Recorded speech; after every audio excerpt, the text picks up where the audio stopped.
I've got some predictions for how AI is going to impact therapy in 2026, and I'm going to give you my top five.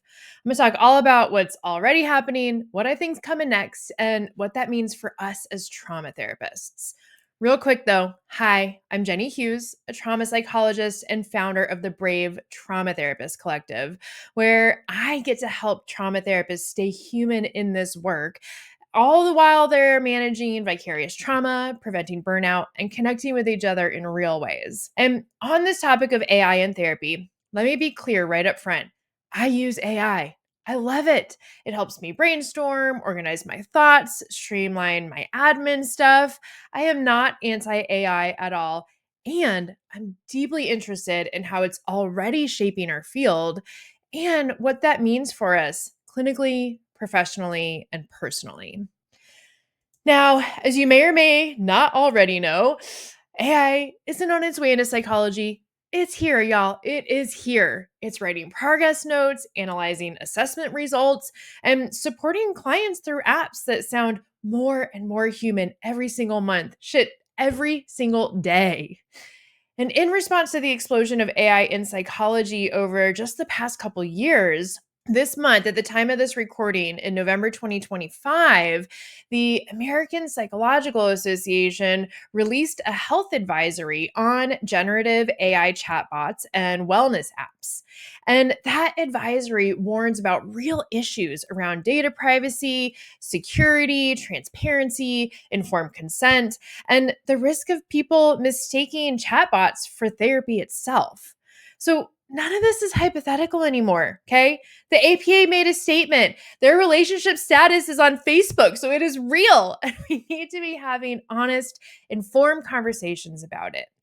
So, for our purposes right here in this video, let's start with something that is all the craze: AI note writers. They are a gift for busy therapists, right? They are reducing that documentation load, freeing us up to do more of the human work that we love, that we're trained for. And I know lots of therapists, lots of members in Brave that are using them. So, with this first prediction for 2026, I think you're going to hear a lot more about data ethics when it comes to this stuff. Specifically, how session content and notes are being used to train all these large language models. There are already state agencies like the Utah Department of Health and Human Services who are issuing best practices for mental health therapists that are using AI and warning that if session data is used for training those models, that data that's writing those notes for you could potentially be leaked or be repurposed without our knowledge. And the APA Health Advisory echoes that, highlighting how few of these apps disclose whether your session data is being fed back into these AI models. So, if you're using AI to help with notes, that's fine, right? You're doing it in a consent-based way. Your clients have to consent to have it used in their sessions. But start asking your vendors the hard questions. Is this data being used to train your model? How long do you store it? Can I opt out or delete it? What happens once I do delete it? And if I delete this data, has it already been used to train your model? Because it only takes 2 seconds for it to be integrated into that training stuff. And I don't say any of this to foster fear. Remember, I am pro AI. But just like when the internet first came out, I'm also not here to marvel at the use of the at sign to send an email. I'm here to be realistic about the current and future reality in our field.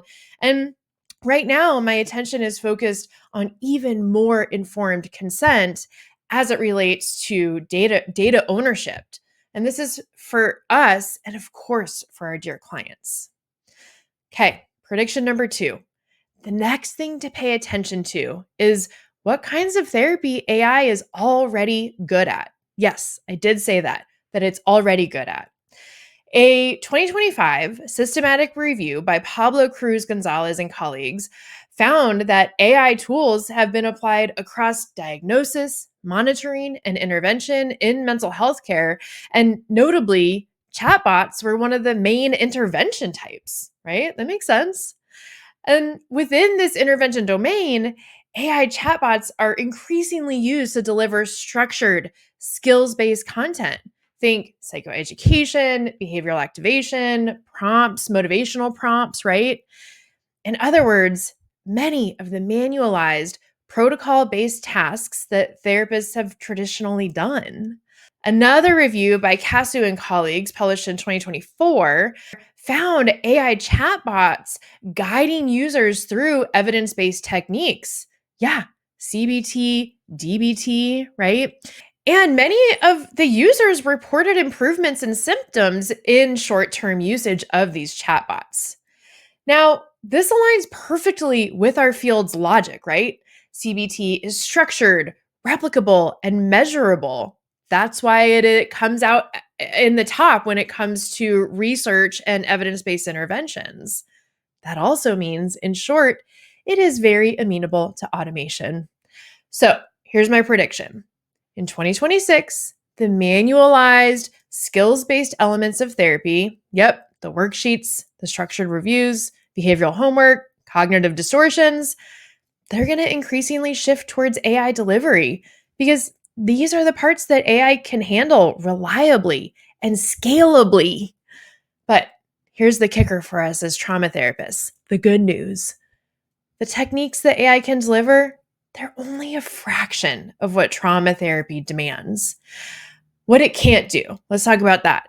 It can't do co regulation, attunement to a shifting nervous system, yet, gestalts of relational safety, somatic tracking. If our work remains largely in the structured top down column, yeah, we're going to face more competition from technology. But if we deepen our relational, bottom up, somatic work, we lean into what AI cannot replicate. Okay. All right.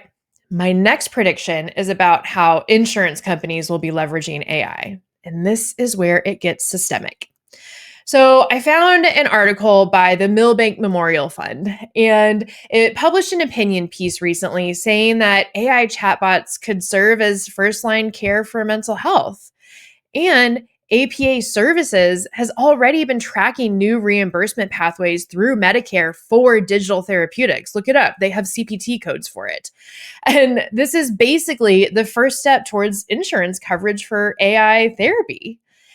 Combine that with the fact that AI is already being used in screening, triage, treatment, and post care monitoring within the whole mental health care system.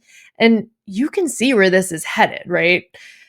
By 2026, I think we're going to start seeing insurance companies introduce AI based programs to their customers before referring to in person therapy for things like anxiety, insomnia, mild depression, right? And that's not automatically bad. It certainly will be able to expand access and reduce wait lists, but it also shifts the client's first point of contact from a human therapist to a machine. And once that becomes normalized, it changes how people think about what therapy even is, highlighting again the importance of the human relationship moving forward in our field of psychology. And this is where my fourth prediction comes in. We're already seeing the policy infrastructure that's going to shape how AI shows up in mental health care, for better and for worse. According to the Manat Health Policy Tracker, multiple states have passed new laws regulating AI-enabled chatbots for mental health support. And that matters because regulation signals legitimacy. It tells us AI is officially part of the mental health landscape, not some fringe experiment anymore. At the same time, states like Illinois and California are drawing clear limits around what AI can do and cannot do. Illinois has made it explicit that AI chatbots cannot represent themselves as licensed clinicians, and California has introduced bills requiring transparency and human oversight whenever AI tools are used in therapeutic contexts. So, regulation is happening on both sides. One side building pathways for AI to integrate, and the other making sure that it doesn't overstep into practicing therapy. And that's the key point. Once regulation exists, Even protective regulation, it cements AI's place in the system. It means governments and insurers are preparing for this technology to stay. So in 2026, I think we'll see a mix. Some states opening doors for AI driven tools in triage and skills delivery, and others setting firm boundaries around what therapy actually requires, i.e., a human nervous system on the other side of the screen or room. Okay, this leads to my final prediction, and maybe the most important one for us as trauma therapists. AI will keep getting better at top down structured therapy tasks. I already talked about this a few times, right?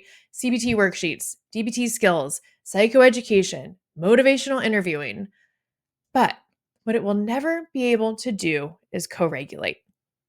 It can't sense when a client's breathing shifts. Again, for now, it doesn't have the mirror neurons that can match tone to slow a dysregulated nervous system. And it can't offer true attunement or relational safety. So here's the divide I think we'll see. Therapists and training programs who rely heavily on protocol based interventions may find clients turning to AI for those same skills. It's faster, cheaper, always available. But therapists who lead with embodiment, presence, and connection, whose work is rooted in attunement, attachment, their work will become even more valuable because AI can deliver information, but we deliver connection. So, yes, I use AI. I'm going to keep using it. It saves me time. It does help me spark creativity, and it has a real place in our professional lives. But my goal and what I want for all of us is to use it consciously to make informed choices around this stuff, to stay human while we use it. AI can teach you skills, right? But only you can teach and heal those safety pieces. And that's the difference. And it will always matter. I have to be careful about saying always when it comes to AI, but it does and it will matter. So, if you want to keep unpacking what this means for you and how to stay grounded while our field keeps evolving minute by minute, come join me and everyone else in Brave. It's where we're hanging out and talking about these realities together, therapist to therapist. The future of therapy is coming fast. So let's meet it with our eyes wide open and our nervous systems intact.